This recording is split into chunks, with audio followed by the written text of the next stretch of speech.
It was a Sunday, quiet and humid, when my son stood in the kitchen and told me he and his wife were ready to start making this house feel like theirs. Then he opened his hand, palm up, waiting. Not a joke, not a misunderstanding. That outstretched hand waiting for me to drop the keys. It's as if I was done. As if I should have known I was just passing through. I didn't answer him right away.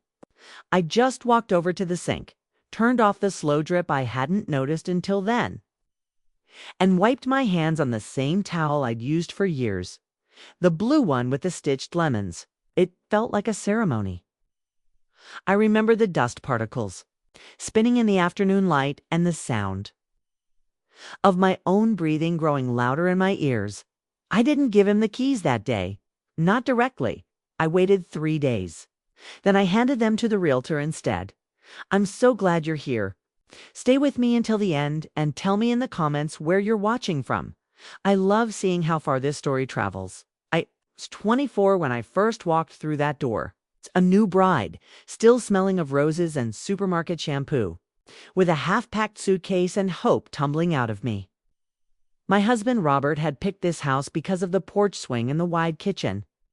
I had picked him because he made me laugh when I was too tired to smile. Together, we made a life out of old hand-me-down furniture, second-hand dishes, and a lot of casseroles. That house watched me become a mother, saw me carry colicky babies through the long nights and later, hold trembling hands through fevers, heartbreaks, and broken arms.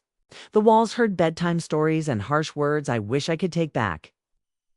They also heard the soft ones, the I'm sorries, the whispered prayers. I gave everything I had to that house, and more to the people inside it, especially to David. He was my firstborn, my only son. He used to sit at the counter swinging his little legs while I cooked, asking questions that only 5-year-olds ask. Do stars sleep? Do trees know we're watching? I thought we had something solid, something built on decades of scraped knees and midnight fevers. But things don't stay small and simple. Not forever. The changes didn't happen all at once. They crept in slowly. I missed the first few signs. A phone call cut short, a birthday forgotten. It's the way he'd correct me in front of people, like I was always just slightly behind the times, and I let it go. I told myself he was busy, or tired, or trying his best. But it wasn't just time. It was distance. After his wedding, they moved into the guest room temporarily and slowly made themselves permanent. Furniture started changing. Photos were moved, then taken down. One day, the swing disappeared from the porch and no one told me where it went. I began to feel like a guest in my own house. They started hosting dinners without asking. I'd come home from the store and find people I didn't know at my kitchen table. My bedroom door started staying closed. It's like a polite afterthought, Dot. And then there were the whispers. Late-night phone calls behind closed doors. My daughter-in-law's voice hushed, but sharp. I heard her say once that it didn't make sense for someone her age to be living in a house this size. Another time, she laughed and said, I was lucky I still remembered where the cutlery was. It wasn't just cruel. It was strategic. One evening, I walked into the den and found a binder on the coffee table open, with printed documents spilling out. Estate planning, title transfer drafts, notes on assisted living options. They didn't mean for me to see it. Or maybe they did. I stood there for a long time, staring at my name, typed neatly on paper I didn't authorize. It felt like a quiet burial. No shouting, no confrontation. Just a slow erasure in fine print. I didn't cry. I didn't rage. I just sat down in the armchair and stared out the window. A week later, started checking the mail more carefully. Every envelope, every statement. I found one addressed to my son, a bank notice. He'd started forwarding certain documents to himself without telling me. I made copies, started writing things down. I began to remember things very clearly, things they had hoped I would forget. That night, I looked at myself in the mirror and said it out loud. They want me out. And that's when something inside me shifted. Not loudly, not with a crash, just a small, firm folding of the heart. Like the quiet sealing of an envelope. I didn't tell anyone what I was planning. I called a lawyer, not the one they recommended. I called the same woman who helped my friend Martha file her will after her husband passed. Quiet, sharp, efficient.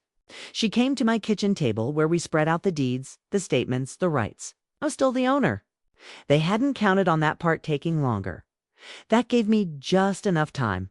I scheduled a meeting with a realtor I'd known since my church bake sale days. I told her I wanted to list the house. No staging, no open house. Just serious buyers. Fast and quiet.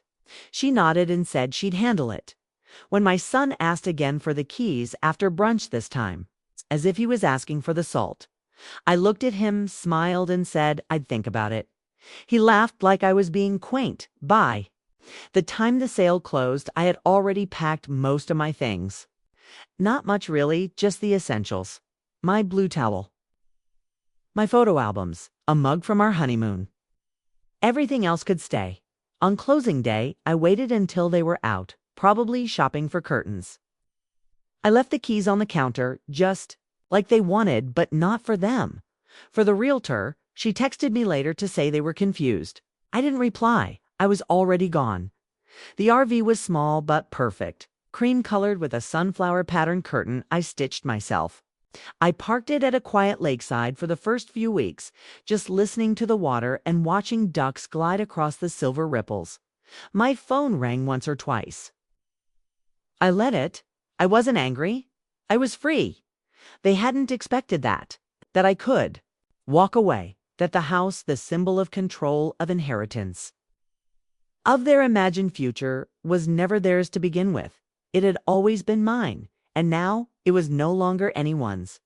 That porch swing. I found it later in the shed, rusting. Forgotten I had it delivered to a local women's shelter, a place where another mother might sit, sway, and remember who she is. It's strange how the mind works when everything is quiet. How the past starts to trickle in like sunlight through old curtains, soft, warm, familiar. When I think of David, I don't begin with a man who asked me for keys to a house he didn't build. I begin with the baby I rocked in my arms in the middle of a summer thunderstorm. He was born in June, just after midnight. I remember the hospital window fogging up from the heat outside and the cold air inside. Robert had fallen asleep in the vinyl chair, his mouth slightly open, looking both proud and terrified. But I was wide awake, holding David with both hands like he was made of glass. He had this small tuft of hair right in the center of his head, like a question mark, and I remember thinking how much I already loved him, even though I didn't know who he'd become, and whispered that to him as the rain tapped the windows. I told him he could be anything, and that I would never stop being his. The first year of motherhood was like walking barefoot through a house filled with Legos, small joys, sudden pain. The learning curve was steep. David didn't sleep through the night for almost 10 months. He had colic so bad I once cried along with him, curled up in the bathroom because I didn't want Robert to see me falling apart. Didn't stop. Never stopped. I left my job at the local library so I could stay home with him. We weren't rich, not by any stretch, but I made do. Cloth diapers, homemade baby food, sale toys. When he got older, I returned to part-time work, shelving books while he went to school. Still making sure I was always home in time to hear about spelling tests and playground politics. He was always clever, always a little older than his age. He'd ask questions that made me smile in spite of myself. What happens to rain when it misses the ground? Or why do people say goodnight when it's never really good? He liked stories, especially ones I made up. And he loved routines. Every night I'd trace little circles on his back until he fell asleep. I called them moon spirals. He said they kept the bad dreams away. I think that's why it cut so deep. This slow unraveling, quiet rewrite of what we had, because I didn't mother him halfway. I didn't do it while dreaming of freedom or waiting for space. I was there every play, every science fair, every heartbreak. I watched him grow up, and I stayed steady while he spun through adolescence like a pinwheel in a storm. There were hard years. I won't pretend otherwise. When Robert died, David was already in college. And I remember how he cried when he came home for the funeral. Not loud, but raw. He stayed up with me the whole night after the burial, eating leftover casserole with his fingers and asking me what came next. I told him we'd keep going, and we did. He moved back in after graduation to save money. I was happy to have the company. I told friends I was lucky that my son still liked me enough to come home. He helped around the house, paid a bit of rent. He didn't ask for much. I didn't either. And then came Emma. She was poised. That's the word I use now. Perfect posture, curated opinions. Always smelled like some kind of rose lotion. I wanted to like her. I really did. But she watched me the way someone watches a clock they don't trust. She moved in 6 months after they started dating, said it was temporary, said it would help them both save for the future. I didn't ask questions. Hey, gave them the guest room, made extra space in the fridge, added another towel rack in the bathroom. I didn't complain when the laundry room became their office or when their shoes started appearing by the front door like they'd owned it all along at first. Was little things. She moved my cookbooks to a cabinet I never used. She asked if I wanted help redecorating the den.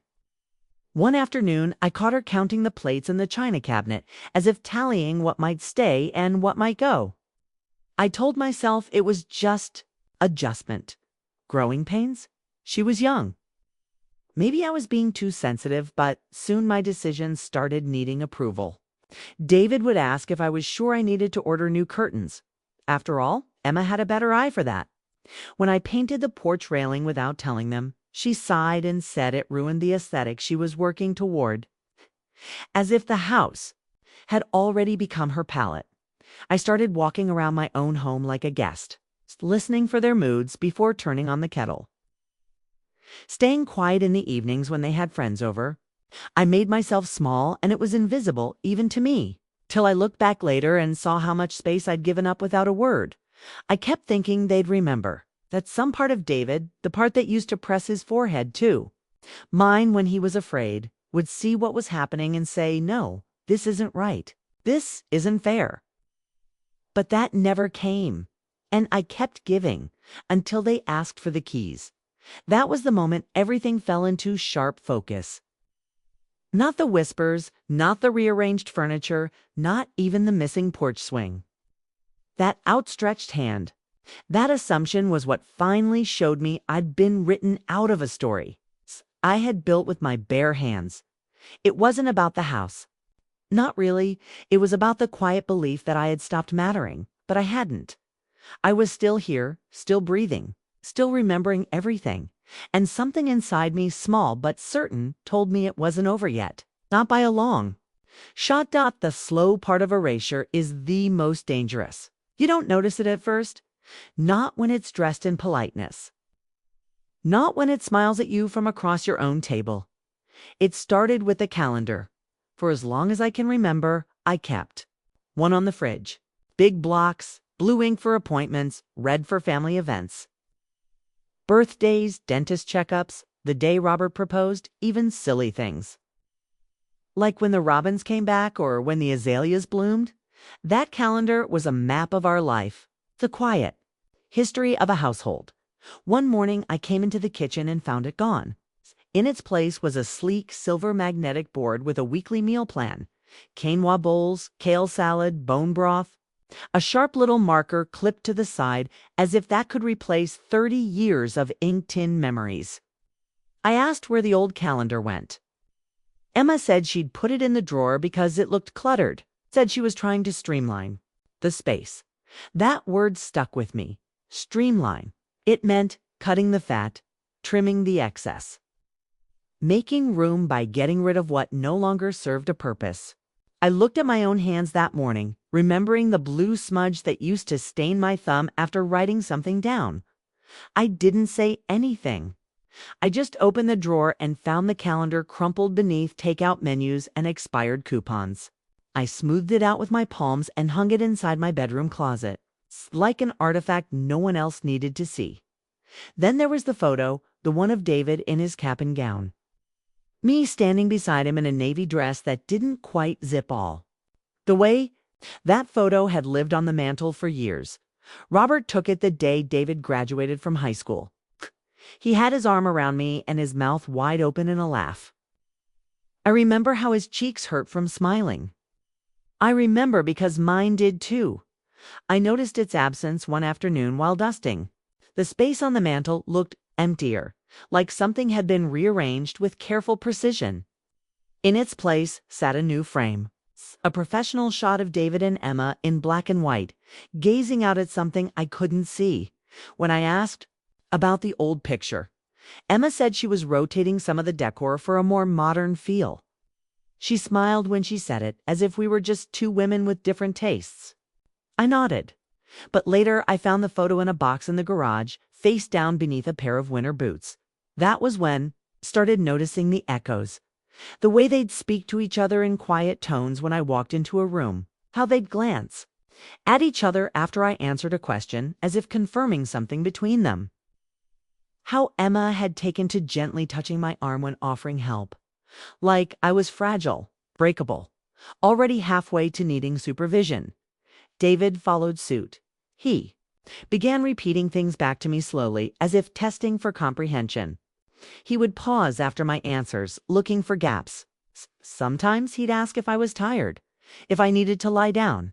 Maybe I was doing too much around the house. But I wasn't doing too much. Hey, I was doing less and less. The grocery list had changed. They preferred shopping themselves. It's too many processed things in my cart, Emma once said. The laundry schedule shifted too. They started doing their own, but not in a kind way. More like I had done something wrong. Like the towels weren't folded correctly or the detergent smelled too strong. They never said anything outright. No accusations, no complaints. Just gentle corrections that began to chip away at my place. Like I was a placeholder, they were too. Polite to evict, and I began to shrink to fit their expectations. I moved more quietly through the house. Took my phone calls outside, ate earlier or later depending on their plans. I stopped playing my music in the kitchen. The old records, the ones Robert used to dance to while stirring the pot. Those stayed silent now. I told myself I didn't mind, but I did. I minded deeply. I began second-guessing myself, forgetting whether I'd closed the garage, or questioning if I'd left the kettle on too long. There was a moment one morning when I stood in the doorway of the linen closet for 5 full minutes trying to remember what I came in for. When I turned, Emma was behind me. She didn't speak, just gave me that soft, patient smile. The kind you reserve for children who wander too far from their parents that night. I sat on the edge of my bed and tried to remember the last time I'd been asked how I was. Not what I could do, not where I had been, but how I felt. I couldn't, and the silence of that realization was louder than anything they'd ever said. Then came the phone calls, or the lack of them. Friends I used to talk to every week stopped reaching out. When I called them, they sounded rushed or apologetic. Eventually, I stopped calling. At church, people asked if I was okay, said I looked tired, said they heard I might be moving into a nice place soon. I didn't understand what they meant, not yet. The final straw, though, was my birthday. I'd always hosted a little lunch, just a few friends, a cake from the same bakery on 3rd Avenue, lemon with raspberry filling, but that year I waited and waited. The dining room stayed empty, no candles, no laughter. Around 3 p.m., Emma poked her head in and said they'd made reservations for just the two of them, some new place downtown. She said she'd assumed I wouldn't be up for it. David didn't say anything, gave me a quick hug already halfway to the door. They left me with a cold slice of toast and a view of my own porch, where the swing used to be. That was the night I knew, not in anger, not in a fit of sadness, but in stillness. The kind of knowing that settles in your bones. I was no longer their equal. I had become their inconvenience. They hadn't shoved me out. They'd simply erased me. One detail at a time, and I had let them until now. I didn't know how lonely it had gotten until I heard my own voice out loud and flinched at how unfamiliar it sounded. It was a Tuesday. I remember that because the trash bins were lined up along the curb like quiet mourners, and I had gone the whole day without speaking to another soul. Not a hello, not even a passing word. I said my own name just to remember. How it landed in the air taught Helen. It sounded strange. It's like someone I used to know. My world had become very small by then. Not in square footage, the house was still large, too large, but in presence, in invitation. The people who once filled my days, the women I used to share recipes and stories with, had drifted like smoke after a candle is snuffed. Some had moved away, yes. Others had grown busy with grandkids or travel or grief. But some had. Stopped coming because they thought I didn't want them anymore. Because that's what they were told. I only realized it after I ran into Carol at the pharmacy. She looked surprised to see me. Not startled, more like hesitant, like she didn't know how to greet me. I asked how she'd been, and she gave a polite smile, then said she hadn't. Wanted to bother me? Not after what she'd heard. Heard what? I asked. That you've been sleeping a lot lately, that you're slowing down. She said it gently, and I could tell she didn't mean harm, but the words hit me like a soft slap. Sleeping a lot, slowing down. I almost laughed. I wanted to tell her that I hadn't slept a full night in years, that I was more restless now than ever, pacing at midnight, organizing drawers that didn't need organizing, sitting in the dark kitchen staring at the ticking clock. But I didn't say any of that. I just nodded when I got home. I stood in the hallway a long time, looking at the landline phone hanging crooked on its hook. I remembered how it used to ring. How David's voice used to come barreling through the receiver, full of stories and requests and inside jokes. Emma used to leave me cheerful voicemail reminders for dinner. Now, it hardly rang at all. I used to think people stopped calling because they were busy, because life moved forward and I'd simply become stationary. But then I started noticing that the messages I did get, the few voicemails from old friends, never seemed to make it to me. When I asked about them, Emma would wave it off. Oh, they just asked how you were. Nothing urgent. Or I told them you were resting. You seemed a bit worn out lately. It was always said with concern, with softness, but it was gatekeeping, quiet, effective, gatekeeping. One evening I walked into the kitchen and found her holding my phone, just holding it, not using it, just staring at it in her hand like it was a puzzle. I asked if everything was all right. She said yes. She'd just seen it buzzing and didn't want it to wake me. I hadn't been sleeping. I'd been folding towels in the laundry room. After that, I started keeping the phone in my room, plugged in next to my bed like a lifeline, but no one called. On Sundays, I used to go to church with Margot, my neighbor 2 houses down. We'd walk slowly together, arm in arm, even in the winter, bundled and laughing about things we couldn't. Remember the ends of after Emma and David moved in? That stopped. Margot still went, but she no longer knocked on my door. I found out later, much later, that Emma had told her I wasn't feeling up to visitors, that I was sleeping more these days and needed rest. There was that word again, rest. They used it like a bandage, a silencer, a word that sounded caring but meant containment. Whenever I had an idea to plant tomatoes, to paint the upstairs bathroom, to invite my old book club over, they would smile and say I deserved to rest. That I'd done enough. That I should enjoy peace now. But I didn't want to be still. I didn't want to be peaceful. I wanted to move, to decide, to live. Still, it wore me down. The constant reassurances that I was tired, that I needed to take it easy. I began to doubt myself. I'd stand in the middle of the hallway, confused about where I was headed. I'd open the fridge and forget what I came for. I'd lose whole minutes staring out the window, only realizing it when my tea had gone cold. I started to believe them. Maybe I was tired. Maybe I was slowing down. Maybe it was good to let them handle things. The bills, the groceries, the conversations. But then, one evening, I overheard something. They were in the living room. I was in the hall, bent down to pick up a fallen sock from the laundry basket. I didn't mean to listen, but I froze when I heard my name. She won't mind. She doesn't keep track. She's drifting. Emma's voice, low but clear. Confident, David. Didn't correct her. There was a silence after that, not long. It's just the kind of pause that happens when someone says something true enough that it doesn't need repeating. And then he said something about simplifying things, about the future, about how it would be better for everyone if things transitioned smoothly. Stood there with that sock in my hand like it weighed 100 pounds. That was the first moment I felt the fear settle into my bones. Not fear of them, not fear of losing my house, but fear that they had already decided I was gone. That I was a placeholder they were gently phasing out. I went to my room that night and wrote my name over and over on a yellow notepad. Just my name, in big, looping letters. Helen. I said it out loud again, felt the weight of it. The shape. I wasn't gone. I wasn't fading.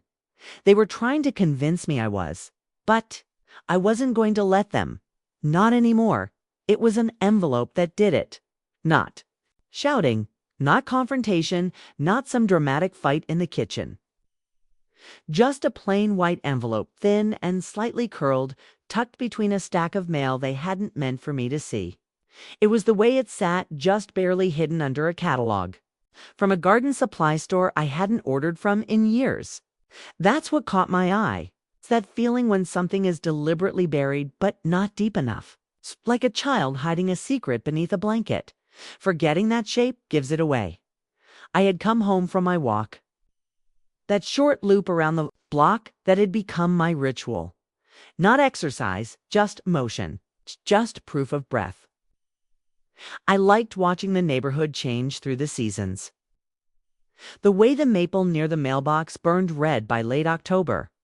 The way Mrs. Dupree's cat always sat in her window, like it was guarding a treasure. I walked in that afternoon and heard laughter upstairs. Not cruel, just distant. Removed, I set my keys on the hook and went to sort the mail. They usually got to it first, but today it was there left in a tidy stack on the hallway table. One of the few places still shared. That's when I saw the envelope. My name wasn't on it. Neither was David's, but I recognized the logo. A local legal firm, Bellamy and Hurst. I remembered them because Robert and I had once gone there for bond. Our first will, we hadn't updated it since he died. Hadn't needed to, I thought. I don't know what made me slide it out from under the catalog. Maybe it was intuition. Maybe it was the way the corners were worn, like it had been read and reread. Or maybe I just wanted proof of something I couldn't yet say out loud. I didn't open it right away. I took it to my room and set it on the dresser. I looked at it for hours. I made tea. I folded laundry. I watched the shadows on the wall shift as the sun moved behind the oaks out back by dusk. I opened it. It was a draft, a conservatorship agreement. Neatly typed, almost complete. The kind of thing that moves decisions from one person's hands into another's under the guise of care, of protection, of what's best. They had listed me as declining. That word, declining, like a fruit past ripeness. Like something softening, spoiling quietly. The document mentioned memory lapses, confusion, moments of disorientation, things I knew had been planted, twisted, reframed. There were checkboxes for cognitive assessment, medical consent, financial oversight. David's name was printed beneath the words proposed conservator. Emma's was listed as alternate. My hands didn't shake. I expected them to. I expected something inside me to break open and spill rage, grief, betrayal. But there was only stillness, a terrible, ringing stillness. Like the moment right before a storm breaks. I read it twice. Then I sat back and stared at my reflection in the bedroom mirror. The woman staring back wasn't declining. She looked tired. Yes, a little thinner than she used to be. Her hair streaked with silver, curled slightly from the humidity. But her eyes were sharp. Too sharp to miss what was happening. They were building a case against me. Slowly, softly. One missed call here. One forgotten item there. Painting a picture, stroke by careful stroke, until they could say, "See, she needs us. She can't do it on her own anymore." And maybe part of them believed it. Maybe Emma thought she was protecting David's inheritance. Maybe David thought he was easing a burden, but they didn't ask me. They didn't speak to me like someone's still here. Still. Whole dot, they just planned around me. As if I wouldn't notice. As if I'd already agreed. I put the papers back into the envelope and slid it into a drawer under old scarves and gloves. Then I walked downstairs like I hadn't read the blueprint to my own erasure. Emma was in the kitchen stirring something in a pot that smelled of rosemary and lemon. She greeted me like always, light, sweet, rehearsed. Asked if I'd like a bowl later. I said maybe. David was scrolling on his phone at the counter. He didn't look up. I watched them for a moment. I saw it clearly now. The rhythm between them, the quiet understanding, the choreography of power dressed up as care. They believed they were managing a situation. A gentle takeover. A transition. But I hadn't surrendered. That night, I went to the attic. Pulled down boxes I hadn't touched in years. Not for nostalgia. It's for records, deeds, bank papers, letters. The dusty, tangible proof that I wasn't fading. That I was. Still the architect of my own life. I laid them all out on the floor, cross-legged like a schoolgirl. And I read until the moon rose high and the house went still. I found things I had forgotten. Investments I'd made in my 50s. Accounts that were mine alone, hidden away in folders with faded labels. Robert's voice echoed in my head as I traced our signatures on the old property title. Always keep something for yourself, Helen, just in case. I hadn't understood then. I do now. The next morning, Emma mentioned a meeting casually over coffee. She said she and David would be heading to an appointment that afternoon. Just something to go over some things for the future. She didn't specify. She didn't need to. I smiled. Told her I might rest a little while they were gone, and then I made my own appointment. Not with Bellamy and Hurst, but with someone who hadn't already written me off. The woman I called spoke in a low, confident tone. She asked the right questions. She didn't rush me. She said we'd need to move quickly but quietly. That paper trails could be traced, but intentions could be proved. I thanked her. She told me I wasn't alone. I hung up the phone and stood by the window, watching as a breeze moved through the oak leaves. They thought they were one step ahead, but they had miscalculated one thing. I was still here, and I remembered everything. I spent the next week waking up early before they did. I made coffee silently, using the old kettle instead of the electric one so the beep wouldn't echo down the hall. I padded across the tile floor in socks, every step deliberate. Not sneaking, just moving beneath the noise, like a woman retracing the edges of her own name. There was a time I would have felt ashamed going through files like that. There was a time I believed privacy was sacred, even when it hurt. But that time was gone. Something in me had hardened. Not cruel, just clear. I started in the study. Emma liked to keep things efficient, which meant labeled folders and tidy. Drawers, everything had its place, and every place was curated to appear harmless. But order has a flaw. It makes disruption easier to spot. And the disruption was me. I found 2 folders tucked behind the printer. One marked transition planning, and the other elder oversight. No shame in the title, no attempt to hide what it was. Just bold black ink on smooth paper, like they were proud of their forward thinking. Inside were notes from phone calls, meetings with realtors, checklists from estate agents. I recognized some of the names, people I hadn't spoken to in years but had known through Robert, through old church fundraisers or city zoning meetings. They were discussing my home like it was a property line to be adjusted, a puzzle to be solved. 1. Page held a list of potential homes. I recognized none of them. Assisted living, memory care, hybrid residences with words like nurturing and supportive attached. Each address had a price written in the margin. Some were circled, One had a note beneath it. Could tour next week if Helen is agreeable. Agreeable? I sat down with that word for a long time. Had I been too agreeable? I thought about every time I smiled instead of asking why. Every time I stepped aside, deferred, let things pass. I'd thought I was being graceful. I'd thought I was keeping peace. But all along, I've been giving them the very tools they now use to dismantle me. They'd taken my silence for permission. That afternoon, while Emma was out running errands and David was upstairs on one of his long conference calls, I made my way to the coat closet.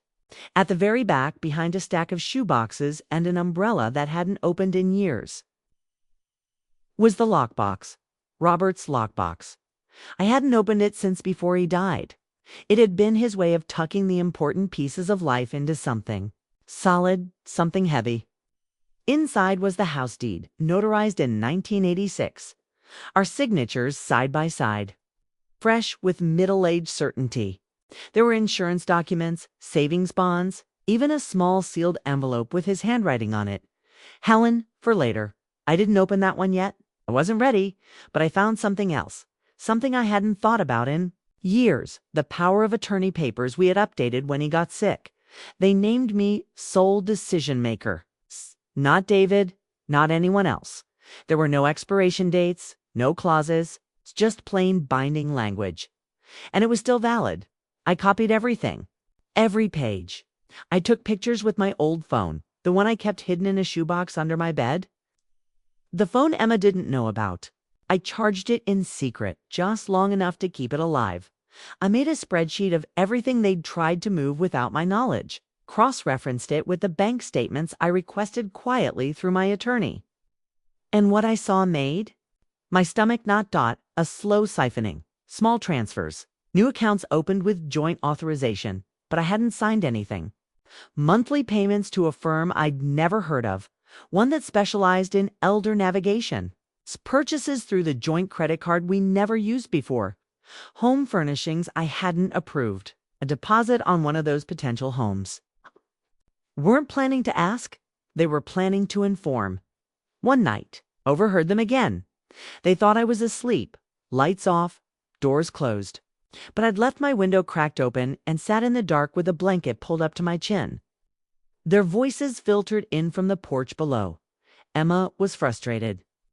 She said things were taking too long, said I was being difficult in that passive way of hers, said she didn't know how to move forward without making me suspicious. David tried to reassure her, told her they just had to be patient, that things were lining up, that the new papers would be ready soon. New papers. I clenched my fists so tight my fingers ached. They thought I didn't notice. I thought I wouldn't understand. But I did. I understood it all. Not just the deception, but the way they had justified it to themselves. Emma thought she was doing what was best. That's what made it easy for her. That's what gave her that calm, polished confidence. She believed I should be grateful for her guidance, for her taking charge. David was more complicated. He wasn't cruel. He wasn't scheming in the shadows, but he was tired. And that made him dangerous. He didn't want to fight. He wanted things smoothed over, tied up in a bow. He wanted me taken care of, but on his terms, as long as I was quiet, as long as I didn't resist. That's the thing about betrayal. It doesn't always come with a snarl. Sometimes it wears your child's voice, low and familiar. Sometimes it says, "I love you," while it signs your name without asking. I didn't sleep that night. I lay awake tracing the seams of the past all the way back to the first lunchbox I packed for him. To the first fever I soothed, to the first time. He fell asleep on my shoulder with graham cracker. Crumbs stuck to his cheek, and I cried. Not because I was broken, because I knew what I had to do. The time for watching was over. The time for remembering quietly, over. They were building a case around me, but I had a case of my own. One lined with truth, with signatures, with memory. And I wasn't going to fade politely into their version of the future. Not now. Not ever. It was raining the morning I found the final proof. It's not a gentle, romantic rain, but a steady, hard fall. the kind that makes the whole house feel heavy. Water streaked the windows like fingers dragging down glass. The light was gray, quiet, and I moved through it like someone who'd already buried the version of herself that believed in being spared. Emma had left her laptop open. Not recklessly, she was too careful for that, but in a moment of distraction, a knock at the door, a delivery, a phone call, I don't know. What I do know is that it was open on the dining table, her tea still steaming beside it. The cursor blinking at the top of a document titled simply, Helen, Final Draft. The air changed. I stood at the archway for a long time. My hands didn't move, but my eyes scanned the first few lines. Enough to feel that low humming tension in my spine again. I didn't sit down. I didn't touch a single key. I just leaned closer and read. It was all there. A letter already typed to be submitted with the final paperwork. It read like a report, but beneath the professionalism, the tone was unmistakable. Crafted concern, artificial compassion. Bullet points outlining how I had become forgetful, how I was withdrawn, paranoid, and emotionally reactive, how careful legal oversight was now urgently needed. There was even a section titled Recommended Action Items. Underneath that heading, she had listed deadlines, meetings, a date for the sale of the house 2 weeks away, a move-in date for me at a facility I had never heard of. It was phrased delicately, placement scheduled, as if I were a lamp or a package. My name appeared 34 times in that document, once in bold. Each time it was like a soft erasure, a version of me reduced to burden, to problem, to be managed. I didn't cry. Instead, I did something I hadn't done in years. I laughed. Not loudly, just once. A sharp breath out of my nose, like someone flicking the switch on a light that had been dimmed for too long. Because in that moment, I understood something very clearly. They had already decided I was gone. Not in body, but in autonomy. In value. The betrayal wasn't just legal. It was spiritual. Emma wasn't just taking over. Okay? She was reauthoring me. They had written the ending of my story without telling me.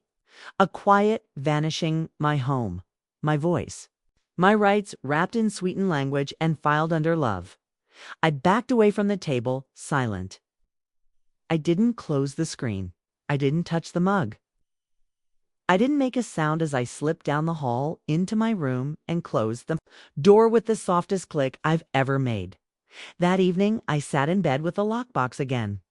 I opened Robert's envelope. Inside was a note handwritten in his blocky, careful print. If you're opening this, something's shifted. Don't be afraid to protect what's yours. You always saw things clearer than I did. Trust that now. There was also a document I had forgotten existed, a revised amendment to our estate plan. It clarified ownership of the house, specified inheritance triggers, and most importantly, included a clause we'd added when David first left for college. At the time, it was about ensuring I wouldn't be pressured to sell the house if I didn't want to. Now, it was a lifeline. It stated plainly that the house could not be transferred, sold, or otherwise leveraged without my explicit, notarized consent, barring medical incapacity confirmed by 2 independent physicians and a court-ordered evaluation. Not a family doctor, not a letter from a spouse, 2 doctors, court. A full legal process. They didn't have that. They were hoping I'd sign something quietly, or that they could act before I knew enough to stop them. But they were wrong. I spent the next 2 days assembling everything. My lawyer, Anna, came by late one afternoon. She parked at the end of the street and entered through the side gate at my request. We sat on the back porch under an old awning while the wind rattled the dead leaves across the stone path. She was younger than I expected. Sharp eyes, calm voice. Hush. She reminded me of someone who could braid a child's hair with one hand and flip through legal codes with the other. I showed her the documents, the amendments, the bank statements, the drafts. She didn't blink, just listened. Then she leaned in and said the words I hadn't realized I needed to hear. You're still in control. She told me we'd respond preemptively. File a declaration. lock down my accounts, freeze any unauthorized movement on the deed. She said there would likely be fallout resistance. But legally, I had the upper hand. I wasn't fading. I was acting. We put together a packet, one they couldn't ignore. The next morning, I called David into the living room. Not Emma, just him. I asked him to sit. I handed him the folder, the one with my declaration, my lawyer's letter, and a copy of the estate documents he had likely forgotten about. He didn't open it right away. He looked at me, eyes flicking with confusion, maybe fear, maybe shame. I told him I knew everything, that I had read the letters, seen the signatures, that I had copies of it all, and that from this moment forward I would be managing my own affairs, that any further attempts to interfere with my finances, my property, or my medical status would be considered legal misconduct and pursued accordingly. He said nothing for a long time. Then, softly, he asked if Emma could join the conversation.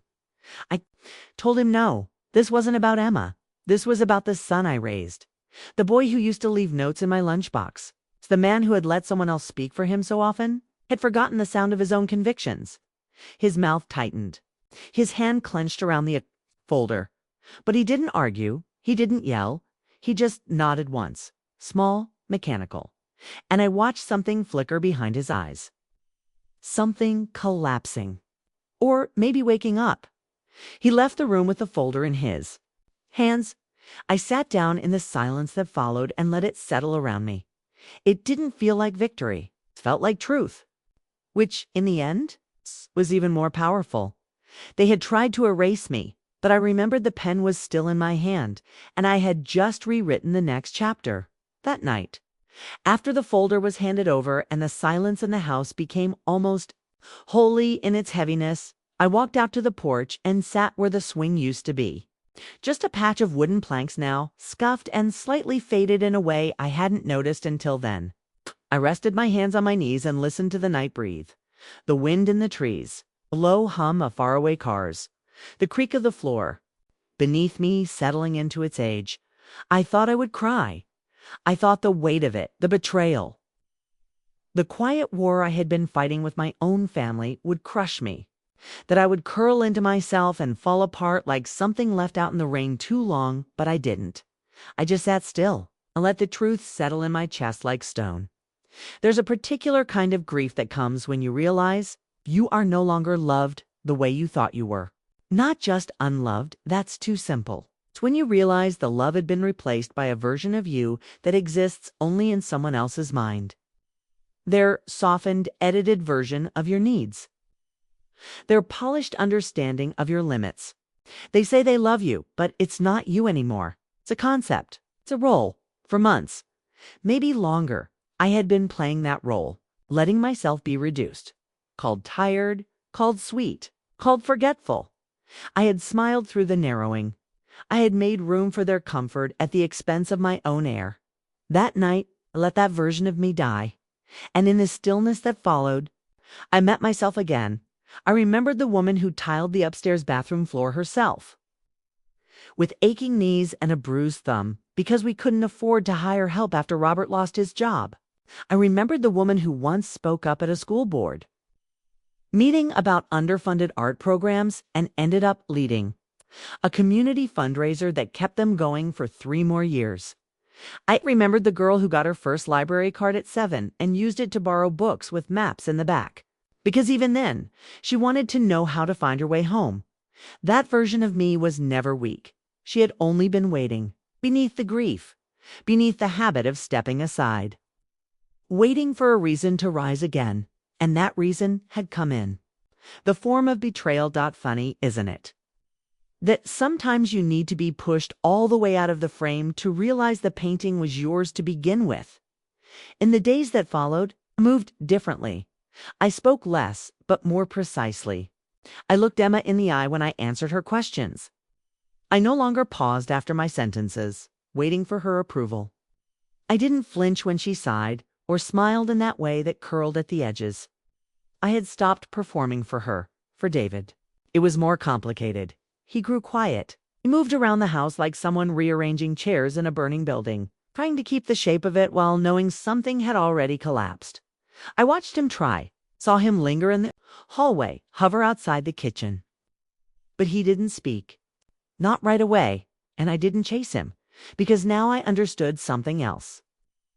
It was not my job to soften the consequences of someone else's choices. I had carried enough for both of us for too long. If he wanted to rebuild, he would have. To pick up his own pieces. One morning, I caught my reflection in the bathroom mirror. Just for a second. No makeup, no styling, just sleep lines and gray strands, and eyes that had stopped darting from room to room. And I whispered out loud, not dramatically, not for effect, just whispered like someone telling the truth to a trusted friend. I'm still here. I don't know why that made me cry. Not the kind of weeping that leaves you undone. It's just a few quiet tears, soft and surprising. It's like something gentle had broken open inside me. Not sadness, not rage-relief. I had survived the slow erasure, and now I was beginning again, not as a mother or a widow or a burden, but as myself. I started to reclaim little things. I brought my old calendar back out of the closet and hung it in the hallway where it used to live. I filled it in with new things. A meeting with Anna, a visit to the bank, a note to plant lavender by the fence. I played my records in the kitchen again, scratchy ones Robert used to sway to when the windows fogged with supper steam. I called Margot. She cried when she heard my voice, said she thought I'd forgotten her. I told her I'd been under something. She didn't press. We made plans for lunch. I went to church alone, sat in the third pew, didn't speak to anyone. At first, but I saw the way people turned, nodded, recognized that I was still living, that I was still Helen. The days got lighter, not easier, but clearer. I began cleaning out drawers. Not as a farewell, but as an act of precision, of ownership. I decided what stayed. I touched each object like a curator of my own museum. The letters, the recipe cards, the ceramic bowl I made in a workshop I took the year after Robert died, misshapen. But mine, Emma noticed the shift. She said less, watched more, tried to recover her footing. But the ground had changed. And David, he finally came to me one evening, standing at the doorway of the den, holding his hands like someone who didn't know what to do with them. He said he didn't know how it got this far. I said it got this far because I let it. Then I told him. I wasn't angry, but I wasn't handing it back. He nodded, and for the first time in months, he looked at me. Not through me, not past me, at me, and in that silence, something passed between us. Not forgiveness, not yet, but maybe the beginning of truth. I don't need their apology to stand tall. I don't need restoration. I have reclaimed something. Far better, myself, fully, quietly, powerfully. They may have tried to take the pen from my hand, but I've turned the page and I am writing again. The confrontation didn't begin with shouting. It began with breakfast. I had made eggs, the way I like them, soft scrambled, with chives from the small planter box outside the kitchen door. I hadn't asked if they wanted any. I wasn't moving in the pattern they'd come to expect from me. I set my plate down at the table and ate slowly, watching the steam rise from the mug beside me. It was the first morning I had taken up space in that house fully, deliberately, in a very long time. Emma walked in first. She stopped in the doorway, a dish towel still in her hand. She smiled when she saw me sitting there. "Oh, you're up early," she said, like it was a surprise, like it needed to be noted. I told her I'd never stop being up early, that she just wasn't paying attention. She blinked. Then David came in. Tying the string of his hoodie with distracted fingers, he said, "Good morning," and I nodded, finishing a bite before answering. I was calm. Not because I wasn't angry, but because I was finally beyond the need to prove it. I waited until the dishes were cleared, till the kitchen had returned to its usual quiet order.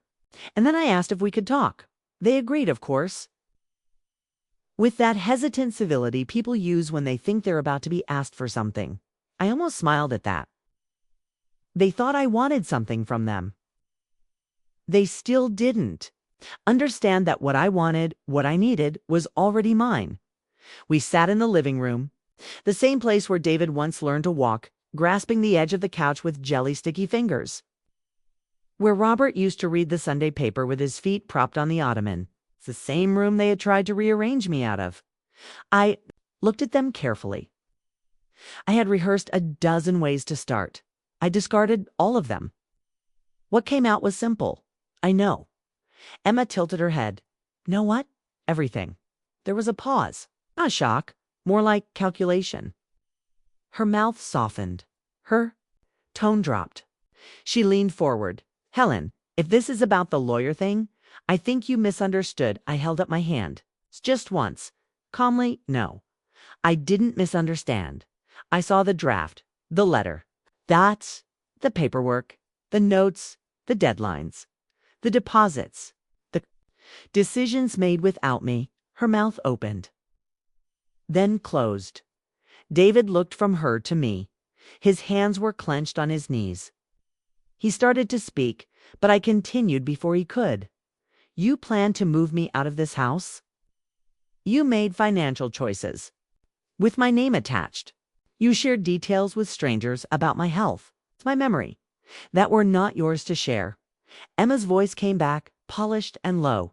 She said they were worried that I had seemed off, that I'd been forgetful, that sometimes I didn't answer when she called my name. It's not malicious, she said. Just didn't want anything to happen to you.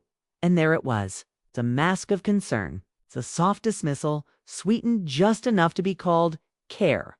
I looked at David, waiting. He ran, a hand over his face, avoiding my eyes. Then he said it. We just thought maybe you weren't doing as well as you thought you were. There, the betrayal wrapped in concern, doubt disguised as love. I asked him when he last listened to me. Not heard me. Listened. He didn't answer. I told them both I was aware of my rights, that the house was mine, that my financial power remained intact, that I had legal protections in place now, safeguards against exactly what they'd been trying to do. Emma stood then. Her posture straightened. She said she didn't appreciate being accused, that they were trying to help, that the world was different now and older adults needed support, whether they admitted it or not. And then she said the line, I will never forget you've been acting confused. Helen, that's not our fault. It was meant to be gentle. It landed like a slap. I stood slowly. My body ached, not from age, but from holding back, from shrinking, from making space where there shouldn't have been any. I told her I wasn't confused. I told her I had been quiet, that I had been tired, but not in the way she imagined. Tired of being erased, tired of being managed, tired of being passed over in my own life by people who used to call me wise. David finally looked at me then, and I saw it, the moment his certainty cracked. The boy who used to trust me when I said the storm would pass. The man who had let someone else speak for me too long. He whispered my name, just once, just Mom. But I wasn't softened by it. I told him I loved him, and I did, still do. But love does not mean obedience. Love is not silence. I said I would no longer tolerate being the shadow version of myself they had tried to create, that I would live on my own terms, in my own home, with my own voice. Emma didn't respond. David nodded slowly, like someone learning a new language, after forgetting it for years. And then I turned and left the room, not dramatically, not to make a point, just because I had said what needed saying. And there was nothing else I owed them. Later that night I heard them talking upstairs, voices low, words unclear. But the energy had shifted. I wasn't the one being handled anymore. They were the ones left in the dark, trying to understand how. They had misjudged me so completely, and in the quiet that followed, I sat in my room, hands folded in my lap, and breathed deeply. Freely, it was done.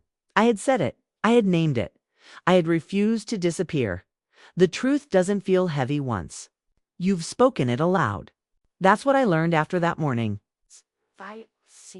The silence that followed my confrontation with David and Emma didn't choke me like I thought it would. It wasn't loneliness anymore. It was clarity, a clean break from pretending. And in that space, something unexpected began to grow. Not anger, not triumph, but a soft kind of strength.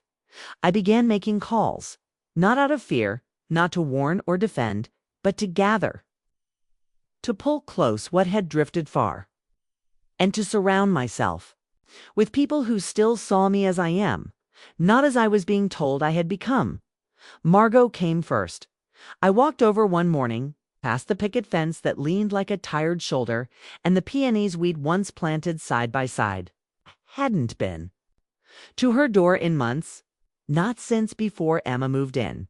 I stood there for a moment, hand raised but not knocking, remembering all the times she'd knocked on mine. With soup, with garden shears, with stories too big to carry alone. When she opened the door, she didn't say anything at first. Just looked at me with that familiar tilt of the head, her mouth trembling slightly. Then she pulled me into a hug. We sat in her kitchen like no time had passed. She made tea, the same jasmine blend she always kept in a yellow tin, and I told her everything. Not every detail, but enough. Enough to pull the curtain back, enough to give shape to the thing I'd been holding. When I finished, she reached across the table and touched my hand. I thought something was wrong, she said, but I didn't know how to ask. She told me how Emma had gently discouraged visits, said I was needing more rest, that I was anxious around guests, that I didn't like surprise drop-ins anymore. Margot believed her, not because she trusted Emma, but because, for a while, I had vanished. I had let them speak for me.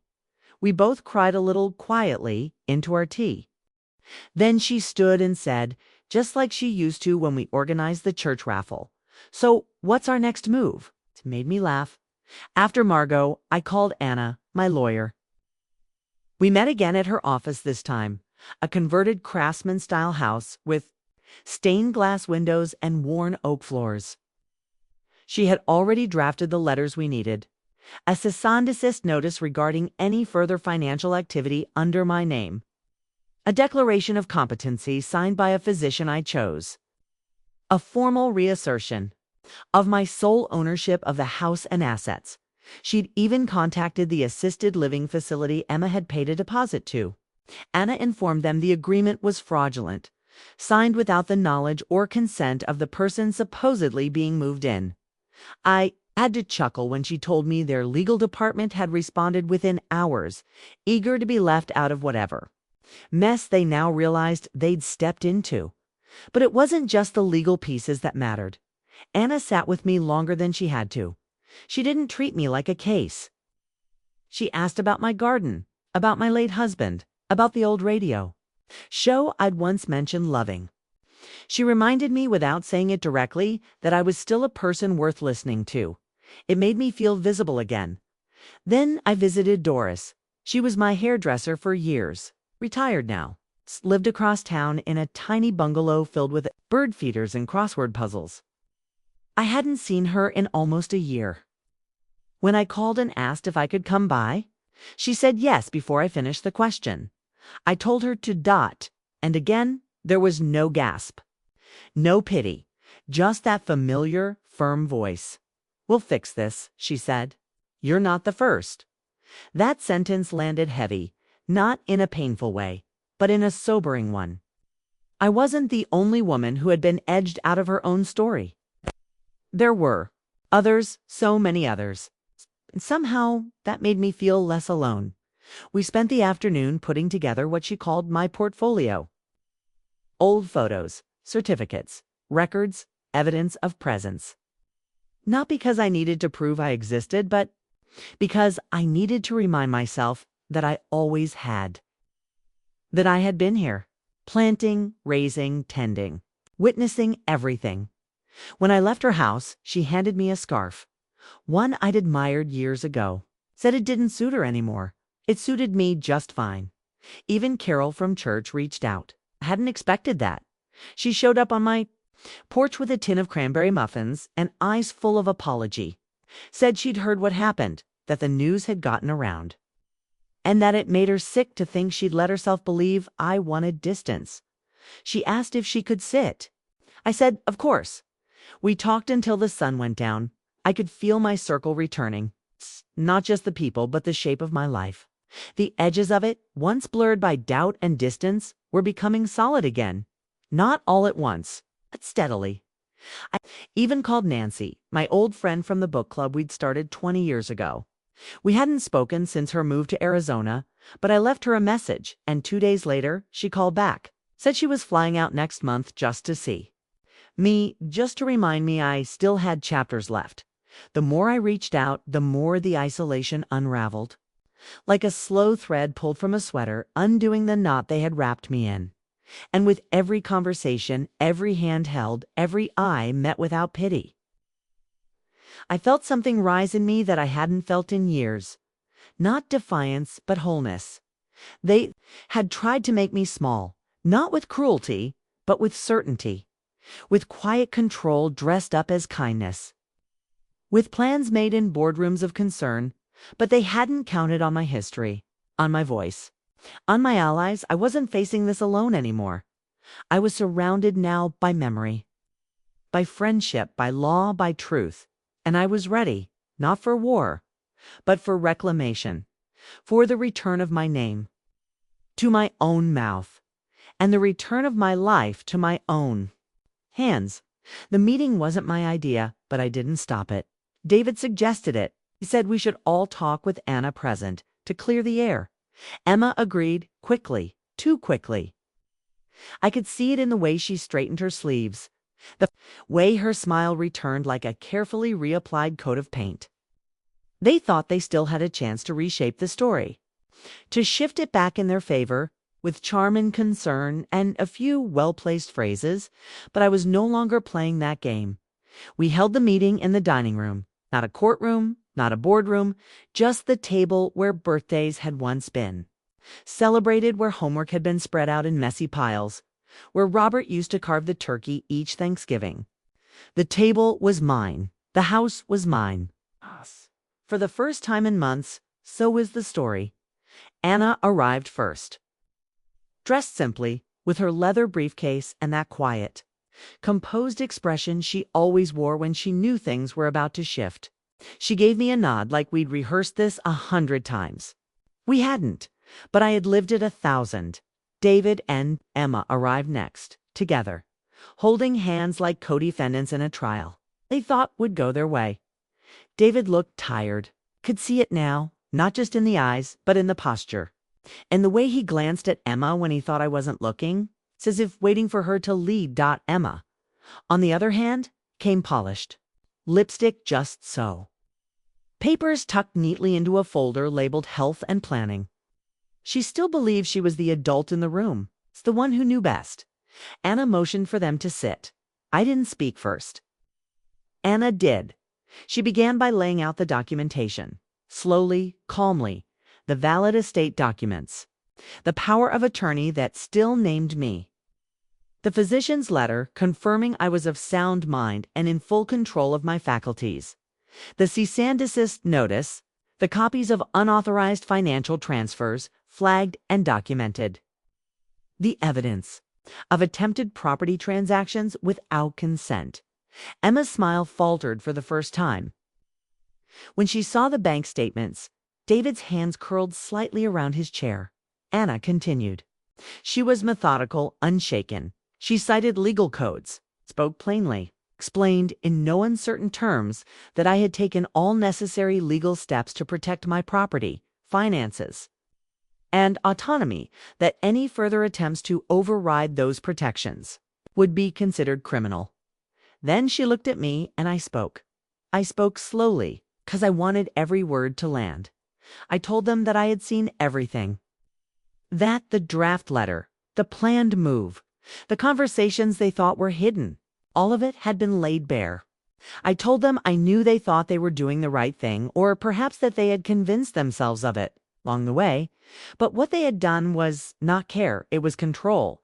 Disguised as kindness, I looked directly at Emma when I said that, and I watched her eyes narrow. She opened her mouth, ready to speak, to redirect, to reframe. But I raised a hand. No more interruptions. I continued. I told them that I had spent my entire life creating a home where people felt safe. Where meals were shared and stories were told and mistakes were forgiven. I said that I had done that not because I had to, but because I believed in love.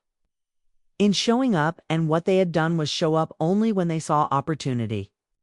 Only when they believed I was pliable enough to be moved like furniture. Silenced. Like wallpaper. David spoke then. Quietly, he said. He was sorry, but it was the kind of sorry that came too late. Not because of the timing, but because of the distance he had let grow between us. It wasn't a cruel sorry. It wasn't empty. But it was hollowed out by the fact that he had stood by while someone else drew the map of my future. In ink, I never approved. Emma tried next. She said they were trying to protect the future. They had read the statistics that elder fraud was real, that families needed to prepare. And then she said the word that told me. Everything. We were being practical. Practical. I almost smiled. Practical is what people call it when they want to erase you cleanly. No fuss, no drama. Just paperwork and polite words and signatures forged by assumption. I told her that being practical without permission is just arrogance with a clipboard. And then I stood up. I said I wasn't here to seek permission. I wasn't here to argue. I was here to confirm what was now unchangeable, that I knew what they had done, that I had the proof. That it was over. The plans, the whispers, the quiet edits to my life. I reached into my own folder and placed something. On the table, a deed, my name alone, fully protected. Fully mine. Emma went quiet. David stared at the paper for a long time, and then Anna said what needed to be said from this point forward. All decisions regarding Helen's home, health, and finances will be made solely by her. Any attempt to override that will result in legal action. The room was still. I watched Emma calculate her response. Like a chess player staring down a losing board. David didn't move. Then I looked at both of them and said one final thing. I don't need to be protected from the world. I need to be respected in it. They left soon after. Emma didn't say goodbye. David did, barely. A quiet, fractured gesture that didn't reach his eyes. I didn't watch them go. I stayed at the table with Anna. We didn't speak for a few minutes. Just listened to the silence, not empty now, but spacious, honest. When she finally stood to leave, she touched my shoulder. You did everything right, she said. I know, I replied. And I did, because I hadn't just defended myself. I had declared myself fully, legally, emotionally alive. And I had done it at the very table where they thought they could quietly write me out. They had underestimated me. They had forgotten who built this house. But I hadn't, and now neither would they. I didn't make the decision out of anger. That's what everyone assumes. Think when a woman walks away from something she's spent her life building, she must be furious. But I wasn't. Not anymore. What I felt, standing in the middle of that quiet, freshly defended house, wasn't rage. It was peace. A kind I hadn't known in years. There is a stillness that comes after the storm clears. It's not the silence of shock, not that hush. I mean the silence of knowing, of finality. I walked from room to room that day, barefoot, the hardwood warm, under my feet, and I touched everything like it might vanish. And in a way, it's already had. It was never just about the house. It was about what the house became once trust was broken inside it. I'd spent too many months watching them move through these rooms like tenants in waiting, rearranging memories into stepping stones. Every photograph, every chipped mug, every creaking stair they had tiptoed across. They'd seen those things not as pieces of me, but as assets, as obstacles, as something to be absorbed. And I'd let them, for a time. I'd opened my door to family, but what stepped in hadn't been love. It had been entitlement wrapped in good intentions. That's when I knew I couldn't stay. Not because I lost, but because I'd finally won. The next day, I called Margot and asked if she'd drive me to a dealership in the next town over. I told her I was thinking about buying a small RV. She gasped, then laughed, and said she hadn't heard me sound that alive in years. It wasn't impulsive. I'd been thinking about it for weeks, maybe months. The idea had settled quietly into the corners of my mind like dust before a storm.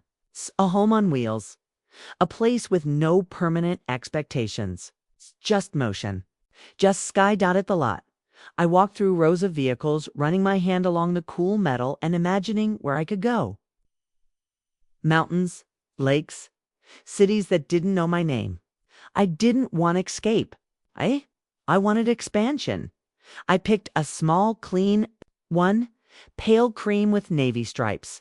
Enough room for my books, my photos, and a kettle. Enough room for the woman I was becoming. The salesman asked if I wanted to sleep on it. I said no. I'd already done too much sleeping when I returned home. I opened the desk drawer and pulled out my will, the one Robert and I had drawn up decades ago. The one that named David as the primary beneficiary. The one that still believed in a future. That no longer fit. I placed it on the kitchen table and read every line. Then I called Anna. She met me 2 days later with a new draft. We went through it together, carefully, kindly. I didn't strike David's name completely. But I made changes. Clear, deliberate ones. The house would be sold. The proceeds split 3 ways, David, a foundation that supported women's housing, and a scholarship fund I started in Robert's name for library science students. I added Margot as my healthcare proxy. She cried when I told her. When Anna left, I sat with the papers on my lap and thought about what it meant to choose yourself this late in the game. It means everything. The house sold quickly. Too quickly, if I'm honest. A young couple bought it, 2 teachers, newly married. They walked through the rooms with wide eyes and quiet awe, the same way I had once walked through them with Robert. I watched them fall in love with it in real time, and I let them. No bitterness, just the quiet handover of something that no longer needed me. On the last morning, I walked through the house one final time. Each room was nearly empty, just a few scuffs on the walls, dust in the corners where furniture had once stood. I didn't cry. Instead, I opened the windows. Let the air rush in. Let it move freely through the spaces we had once claimed. Then I placed one item on the mantel, a photo of me, Robert, and David, taken before everything became complicated. I left it there for the new family to find, if they chose to keep it. Or not. Outside, the RV waited. I loaded the last of my things, not much. A suitcase, a box of books, a jar of lavender from the garden. The blue dish towel with lemons stitched on the corner. It was fraying now, but it was mine. It had always been mine. I didn't leave a note. They didn't deserve one. They had already received their answer in court filings. In frozen accounts. In corrected titles. This wasn't vengeance. This was closure. The road out of town was quiet, golden with late autumn light. The fields blurred past. I turned the radio on low and let the wind wash through the open window. For the first time in years, there was no one behind me waiting for permission. No one ahead of me pulling strings. Just me. I stopped that first night beside a lake I didn't know the name of. The stars came out early, and the water held them like a mirror. I sat beneath the awning with a cup of tea and listened to the world exhale. I didn't need a destination. I wasn't running. I wasn't hiding. I was claiming space, not just on the map, but inside myself. When people ask why I left, I tell them the truth, because they tried to take the keys to their house. So I gave them to the realtor, and I kept the ones that mattered. Now I wake with no footsteps above me. No doors opening at dawn that aren't mine. No soft voices down the hallway making decisions with my name in them. Just the wind, the birds, the occasional creak of the RV settling on its tires. A life pared down to what fits in a small cabinet and a quiet soul. I thought it might feel lonely, but it doesn't. It feels like an exhale I've been holding for years. There's a spot I park sometimes near a meadow just outside a small town where no one knows me. It's nothing special, Just a field of wildflowers and a bench that faces a creek. But it's enough. In the mornings, I sit out there with my tea, wrapped in the same cardigan I've had since before David was born, and I listen to the water, talk to the stones. I watch the light change on the bark of the trees, and for the first time in years, no one interrupts my silence. That's the thing people forget. When you spend years shrinking to fit a space someone else designed, you forget what your full size feels like. You forget the sound of your own breath. You forget the taste of your own decisions. But you don't lose them. Not forever. You just have to be quiet long enough to hear yourself again. I think back on the woman I was a year ago, sitting in my own home like a guest, apologizing when I hadn't done anything wrong, letting them call it love while slowly drawing the chalk outline of my independence, smiling even as the world they built for me began to look more like a holding room than a life. I don't hate them. That surprises people, I think. I don't hate Emma, even though she underestimated me to the point of erasure. I don't hate David, even though he stood by and watched it happen with the quiet ache of someone who knew better and did nothing. I grieved them, yes, but hatred has no place in my hands now. I've cleared out the cupboards where rage once lived. There's no room for it beside the tea tins and the matches and the old paperback novels I read under a blanket at night. What I feel now is something else, something rounder, wiser. I think it might be peace. I don't expect David to understand. At least, not yet.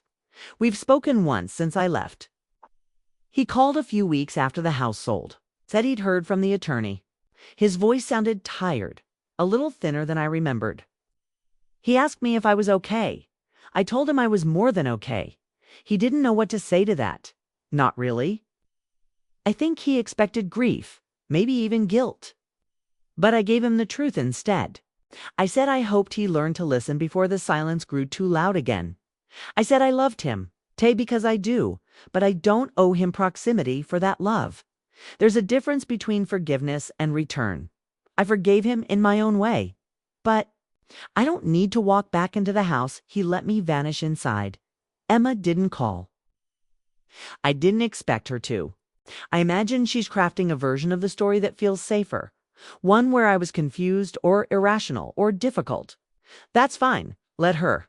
People will tell the story that protects their pride. I'm not responsible for correcting her narrative anymore. I have my own. And it's not built on bitterness. It's built on knowing what I carried, knowing what I gave, knowing what I refused to let be taken. I have a folder now, not filled with legal documents or medical records, but with photos and handwritten notes and scraps of receipts from diners I visited along the road. A napkin from the place in Missouri where the waitress remembered my name on the second visit. A photo of me by a cliff in Utah, wind in my hair, eyes clear and still my own. I've started writing again, just little things. Observations, bits of memory. Moments that used to get swallowed by obligation now find a place on the page. I don't know if they're good. I don't care. They're mine. Sometimes I see older women on the road, women with silver hair and quiet, smiles and eyes that don't dart around waiting for approval. We wave at each other across rest stops and gas pumps like comrades. We don't need to speak. There's something shared in the way we move through the world now. Lighter. Wiser. Finally untethered. I've learned how little we actually need. A kettle, a blanket, a name we don't have to defend. Some nights when the wind is gentle and the sky turns violet before dusk, I light a small candle and sit by the open door of the RV. I whisper my own name. Just once. Helen. And I smile. Not because I'm remembering, but because I'm here. Fully unapologetic ally. Finally they told me to rest, so I did. And when I rose again, I built a world so quiet they couldn't find me in it. Not out of spite, but out of grace. This is not revenge, this is reclamation, and I am not lost. I am free. The end. Now I'm curious about you. Have you ever experienced something like this? Let me know in the comments. And if you stayed with me until now, thank you. I'll leave you with two other stories I think you'll love.